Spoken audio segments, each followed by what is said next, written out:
Selamat siang teman-teman Stikes Mahardika Cirebon. Teman-teman pasti sudah mengetahui apa itu persidangan.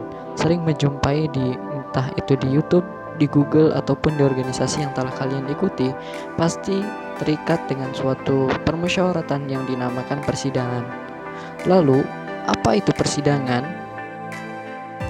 Persidangan merupakan suatu forum formal yang dilaksanakan oleh suatu organisasi guna membahas masalah tertentu dalam upaya menghasilkan keputusan yang akan menjadi sebuah ketetapan dalam aturan yang jelas. Lalu, keputusan tersebut diikuti oleh semua elemen organisasi, baik itu yang tidak setuju dan tidak hadir di dalam persidangan, karena sifatnya mengikuti jumlah quorum.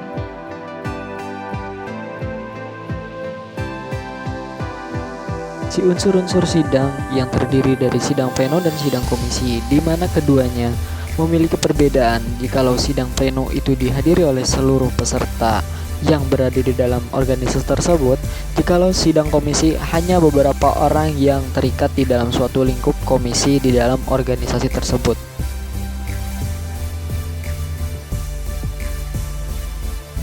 Komponen di dalam sidang, mungkin teman-teman sudah mengetahui atau sudah pernah melihat di mana atau bagaimana sidang itu dilaksanakan.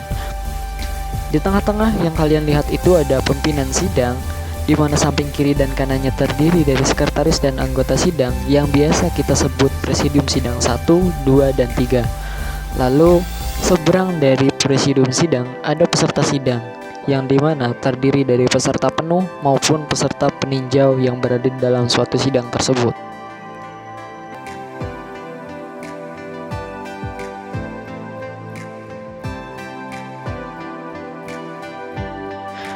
Peserta sidang dan peserta peninjau, di mana keduanya memiliki keperbedaannya masing-masing. Peserta penuh memiliki hak bicara dan hak suara, di mana mengerucut ketika kedua elemen tersebut dimiliki oleh peserta penuh, maka peserta penuh bisa dipilih dan juga memilih. Berbeda dengan peserta peninjau, hanya memiliki hak bicara.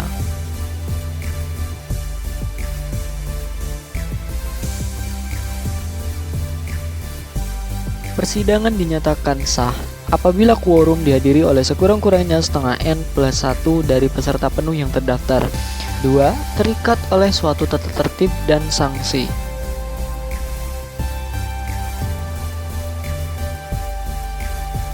Macam-macam interupsi yang harus diketahui oleh teman-teman.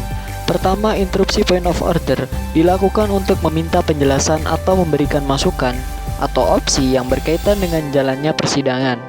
Contoh, interupsi point of order pimpinan sidang, bahwasanya saya mengopsikan untuk pembacaan draft sidang dibacakan bab per bab, dikarenakan untuk mempersingkat waktu.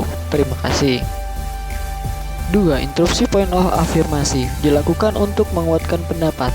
Contoh, interupsi point of afirmasi pimpinan sidang, bahwasanya saya mengafirmasi opsi yang dikatakan oleh saudara A, bahwasanya draft sidang dibacakan dan diputuskan secara pasal per pasal dikarenakan untuk pengerucutan dan pelingkupan semakin kecil.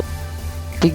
Informasi point of klarifikasi dilakukan jika terdapat penyampaian pendapat atau informasi yang butuh klarifikasi agar tidak terjadi penangkapan bias ketika seorang memberikan tanggapan atau sebuah penegasan terhadap suatu pernyataan. Interupsi point informasi dilakukan untuk menyampaikan informasi tambahan yang dianggap membantu maupun informasi yang sifatnya teknis. Contoh, interupsi point informasi pimpinan sidang, saya menginformasikan bahwasannya untuk pengambilan keputusan di dalam opsi dan afirmasi, opsi itu harus genap dan afirmasi harus ganjil, agar di dalam pembahasan suatu sidang tidak terlalu merebar dan juga tidak mengalami suatu deadlock. 5. Interupsi point of personal privilege dilakukan jika terdapat pendapat yang terlalu menyudutkan pihak tertentu di luar substansi permasalahan. 6. Interupsi point of explanasi dilakukan untuk menjelaskan suatu pernyataan agar tidak dianggap keliru. 7. Interupsi point of technical atau biasa kita sebutkan interupsi teknis dilakukan jika terkendala maupun izin keluar dan masuk persidangan. Contoh, interupsi teknis pimpinan sidang, izin untuk keluar persidangan dikarenakan mau ke kamar mandi.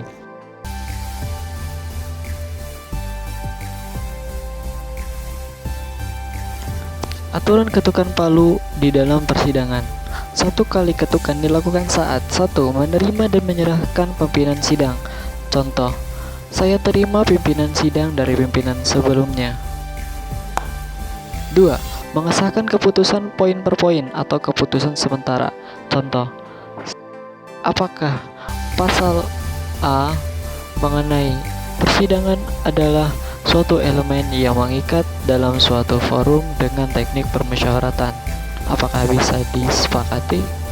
Sepakat. 3. Menskorsing dan mencabut kembali skorsing yang waktunya tidak terlalu lama atau singkat sehingga peserta tidak perlu meninggalkan tempat sidang. Contoh, baik, saya skorsing sidang selama 1 kali 5 menit. 4. Mencabut kembali atau membatalkan ketukan terdahulu yang dianggap keliru. Contoh, baik, saya cabut ketukan yang sudah saya ketuk mengenai pasal 1 ayat 1 mengenai pasal 1 bahwasanya akan ditinjau kembali. 5. Memberi peringatan kepada peserta sidang. Contoh, kepada saudara A karena terlalu banyak mengganggu alurnya persidangan dengan permasalahan-permasalahan yang diintervensikan kepada saudara atau peserta-peserta sidang yang lain, maka saya peringatkan bahwasanya ketika 1 kali pengulangan hal kejadian yang sama, maka akan saya keluarkan dari sidang.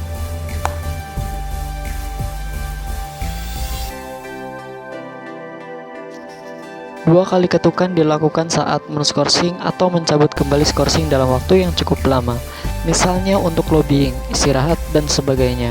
Contoh, saya skorsing sidang selama 2 kali 15 menit untuk melaksanakan kegiatan sholat.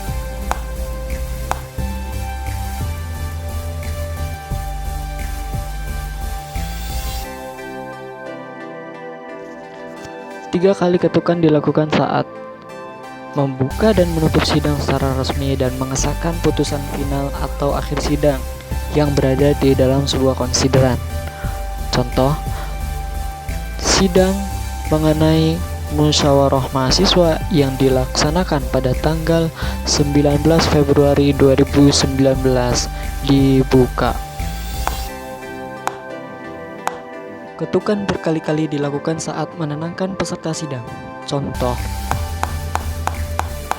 kepada peserta sidang diharapkan tenang dikarenakan sidang akan segera berlanjut. Jadi kepada peserta sidang diharapkan untuk menjaga kondusivitas kembali. Istilah-istilah dalam persidangan yang harus teman-teman ketahui. 1. Interupsi, yaitu memotong pembicaraan atau mengajukan pembicaraan atau memulai pembicaraan bersama dengan peserta sidang yang lainnya. 2. Prosesi sidang, yaitu hasil ketetapan sidang atau musyawarah yang telah dibukukan atau berbentuk tertulis. 3. Konsideran, yaitu proses menimbang, mengingat, dan memutuskan hasil sidang. 4. Peninjauan kembali, yaitu mereview keputusan yang telah disepakati untuk melakukan perbaikan atau perubahan. 5. Opsi, yaitu usulan atau pendapat yang dikemukakan oleh peserta sidang untuk mendapatkan suatu keputusan. Afirmasi adalah pendapat yang disampaikan oleh peserta sidang untuk memperkuat pendapat yang telah dikemukakan oleh peserta sidang sebelumnya. 7. Rasionalisasi adalah argumentasi yang dilontarkan oleh peserta untuk memberikan penjelasan logis terhadap pendapat. 7. Rasionalisasi adalah argumentasi yang dilontarkan oleh peserta untuk memberikan penjelasan logis terhadap pendapatnya. Dan selebihnya silahkan kalian membaca sendiri.